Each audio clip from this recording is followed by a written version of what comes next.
প্রাকৃতিক দুর্যোগে বিপর্যস্ত দক্ষিণ এশিয়ার ৩ দেশ ভারত, পাকিস্তান ও আফগানিস্তান। ভারত পাকিস্তানে ভয়াবহ বন্যায় প্রাণহানি বেড়েই চলেছে।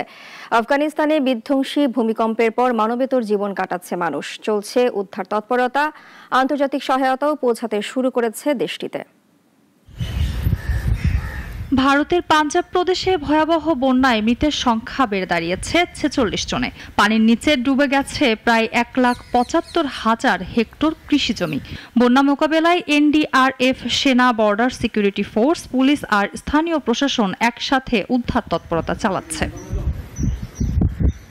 টানা বৃষ্টিতে ফুলে ফেঁপে ওঠা যমুনা নদীর পানি তাজমহলের দেওয়াল পর্যন্ত পৌঁছে গেছে। আগ্রার এই ঐতিহাসিক স্থাপনাও ঝুঁকিতে পড়েছে বন্যার পানিতে। পাশের দেশ পাকিস্তানও ভয়াবহ বন্যায় বিপর্যস্ত। এ পর্যন্ত প্রাণহানি ৯০৭। মুলতানে উদ্ধার অভিযানে নৌকা ডুবে অন্তত ৫ জনের মৃত্যু হয়েছে।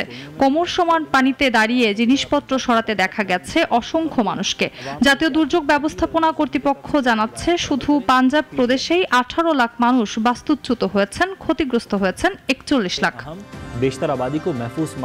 ৩১ আগস্ট আফগানিস্তানে ভয়াবহ ভূমিকম্প আঘাত হানে। এর ফলে পূর্বাঞ্চলীয় কুনার প্রদেশে ব্যাপক ধ্বংসযজ্ঞ ঘটে। এতে এখন পর্যন্ত ২৫০০ জনেরও বেশি মানুষ নিহত এবং প্রায় ৪,০০০ জন আহত হয়েছেন।